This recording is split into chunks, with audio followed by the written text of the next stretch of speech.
جو کہتا ہے کہ وہ میں نے تو بیان حلفی دیا لیکن میرے اکاؤنٹنٹ سے پوچھ لیں. تو نواز شریف کے بھی اکاؤنٹنٹ سے پوچھ لیتے بھائی. اس وقت تو آپ نے کہا کہ کمال ہے، اپنے بیٹے سے لے سکتے تھے تنخواہ، نہیں لی تو کیا ہوا، مگر لے سکتے تھے، یہ ویلتھ ہے. آپ نے ویلتھ چھپائی، یعنی اپنے بیٹے سے پیسے نہیں لیے تو ویلتھ بن گئی، وہ نہیں لیے تو ویلتھ بن گئی، اور وہ ویلتھ رپورٹ نہیں کی تو اب آپ صادق اور امین نہیں رہے، بیان حلفی ہے یہ، اب آپ ملک کے وزیر اعظم نہیں رہے، پارٹی کے سربراہ نہیں رہے، اور یہاں پہ کیا نوٹنکی ہے. کبھی دیکھی آپ نے ایسی نوٹنکی؟ کبھی سنی؟ خیر کیا کریں. ایک بات ثابت ہو گئی بڑی اہم، اور وہ یہ ہے کہ پیسہ پھینک تماشا دیکھ، یعنی پیسہ دیں کام کروائیں. یہ بات ثابت ہوئی. بس 450 کنال زمین دیں، ملک ریاض صاحب نے دی، لکھی پڑی ہے آپ کے سامنے. 450 کنال زمین دیں اور کابینہ کے ساتھ نوسر بازی کر دیں، یعنی کابینہ کے اندر ایک کاغذ لکھیں جو کابینہ کے ممبران کو نہ دکھائیں، اور اس کے ذریعے پروٹیکشن دیں، اور وہ قانون جس کے تحت جو بھی پیسہ بسٹ ہو، اللیگل کالا دھن جو انگلستان میں پکڑا جائے، وہ صرف اس ملک کو دیا جا سکتا ہے جہاں سے وہ آیا ہو. یعنی اس سے پہلے وہ کون سے 2 ممالک تھے؟ نائجیریا کا پیسہ پکڑا گیا تو نائجیریا گیا، شاید ایک اور ملک تھا وہاں کا پیسہ پکڑا گیا، کون سا ملک تھا، آذربائیجان یا کوئی، تو وہاں گیا. پاکستان کا پیسہ پکڑا گیا تو جس کا پیسہ پکڑا گیا اس کے اکاؤنٹ میں جمع کروا دیے. جمع کس نے کروائے؟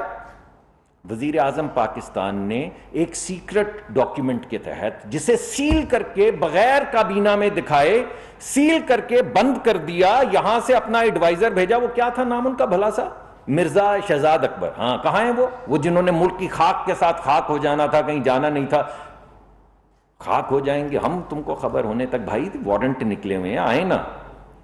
لندن گئے، وہاں جا کے ایک سیکرٹ ڈاکیومنٹ سائن کیا جس کی وجہ سے $250 ملین جو پاکستان کو ملنے تھے وہ ملک ریاض صاحب کو مل گئے واپس. کیا نوسر بازی ہے، کمال نہیں ہے؟ اور پھر بھی ہم سب کہتے ہیں صاف چلی شفاف چلی. اور وہ عارف نقوی صاحب 2 ملین پاؤنڈ، صرف 2 ملین پاؤنڈ دے کے انہوں نے $1 ارب، یعنی اب تو ڈالر گر گیا ہے تو اب وہ پرسوں میں نے آپ کو کہا تھا 250 ارب کا فائدہ دیا، وہ اب 220-25 ارب کا رہ گیا ہے. انشاءاللہ ہم اس کو 180 ارب تک کا کر دیں گے. لیکن میرے بھائی نے تو $1 بلین کا، یعنی آج کی رقم میں 230 ارب روپے کا فائدہ دے دیا. اور کیا لیا اس کے بدلے میں؟ 2 ملین پاؤنڈ. جو شخص 2 ملین پاؤنڈ یا 450 کنال میں خریدا جا سکتا ہو، آپ مجھے بتائیے اس کو ملک کا، ایک نیوکلیر ملک کا وزیر اعظم لگائیں گے آپ؟ جو شوکت خانم کے چندے سے اپنے ٹرول چلاتا ہو، سننے آیا گھر کا خرچہ بھی چلاتے ہوں، چلے میں نہیں کہتا، سننے آیا میں نے اگنور کیا، لیکن ٹرول تو چلائے، پارٹی تو چلائی، دھرنے تو دیے. اب آپ کو پتہ چلا یہ تمام پیسے کہاں سے آ رہے تھے اور وہ کون سی بیرونی طاقتیں تھی جو یہ پیسے دے رہی تھی.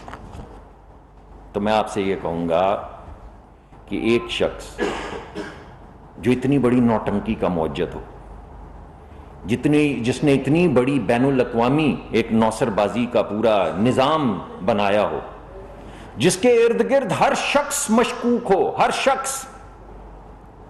یعنی آپ کو یاد ہوگا 1990 کی دہائی میں جب کالا دھن سفید کروانے کی پہلی اسکیم پاکستان میں آئی تو کس نے سب سے پہلے کالا دھن سفید کروایا؟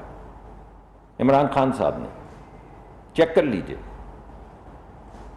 اور اب جتنی دفعہ وہ اقتدار میں آتے ہیں، طاقت میں آتے ہیں، کیا کرتے ہیں؟ کالا دھن صاف کرنے کی اسکیمیں نکالتے ہیں. یہ بھائی اگر کالا دھن صاف کرنا اتنی بری چیز ہے کیونکہ منی لانڈرنگ کے پیسے ہیں، کیونکہ چوری کے پیسے ہیں، کیونکہ آپ اس کے خلاف ہیں، تو یہ جو آپ نے 4 سال اسکیم چلائی ہے ریل اسٹیٹ والی، جس میں آپ نے بین الاقوامی کالا دھن آپ نے دعوت دی، لے کر آئیں، کوئی سوال نہیں پوچھیں گے، پاکستان کا کالا دھن انویسٹ کریں، کوئی سوال نہیں پوچھیں گے، یہ کیا تھا؟ یعنی آپ کا کالا دھن بھی سفید اور لوگوں کا سفید دھن بھی کالا. کیا حیرانگی کی بات ہے. پاکستان کے 3 ہی قانون تھے میرے دوستو، 3. بین الاقوامی بیرونی فارنرز سے پیسہ نہیں لے سکتے، لے ڈالا. فورن کمپنیوں سے پیسہ نہیں لے سکتے، لے ڈالا. کسی بیرونی ملک سے پیسہ نہیں لے سکتے، لے ڈالا. چندے کا پیسہ سیاست میں نہیں ڈال سکتے، ڈال دیا. کالا دھن سفید کرنے کی جتنی اسکیمیں نکل سکتی تھیں نکال دی. جعلی اکاؤنٹ بنائے، رپورٹ نہیں کیے، اپنے نام سے بنائے، اپنے سگنیچر سے بنائے، کہتے ہیں اکاؤنٹنٹ سے پوچھ لو. تو آپ مجھے بتائیں، ایک ایسے شخص کو جو چندہ نہ چلا سکے، آپ اس کو ملک دیں گے چلانے کے لیے؟ بہت بہت شکریہ جی.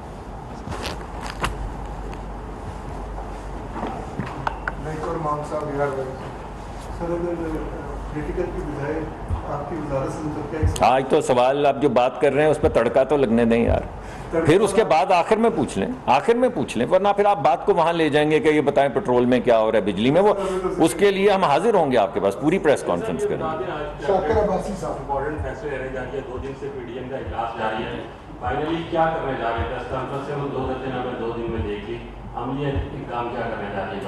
دیکھیں، جو بھی ابھی تک جو معاملات دیکھے گئے ہیں، آپ کو پتہ ہے کہ 2 بنائی گئی تھیں کمیٹیز. ایک بنائی گئی تھی لیگل کمیٹی، ایک بنائی گئی تھی پولیٹیکل کمیٹی. انہوں نے تمام اپنی تجاویز جو ہیں وہ پیش کر دی ہیں. میرے خیال میں مناسب نہیں ہوگا کہ میں وہ تجاویز آپ کے سامنے رکھوں. اس کو کابینہ کے سامنے اور جو ہمارے جو الحاقی جماعتیں ہیں ان سب کے سامنے پیش ہونے دیں. انشاءاللہ شام تک آپ کے سامنے آ جائے گا.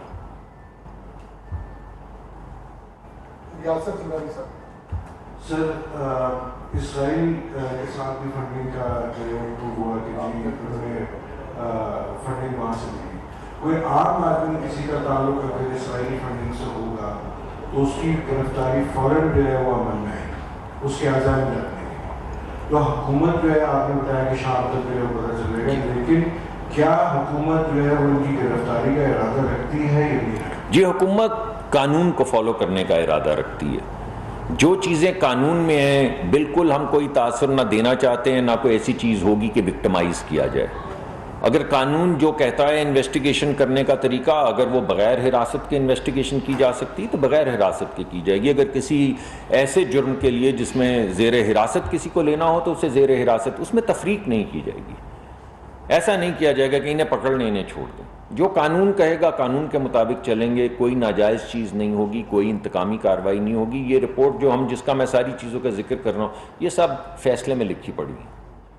اس وجہ سے وزیر مملکت برائے پیٹرولیم مصدق ملک نیوز کانفرنس کر رہے تھے. اہم خبر ہے، پی ٹی آئی نے الیکشن کمیشن کے خلاف احتجاج کا وقت اور مقام تبدیل کر دیا ہے.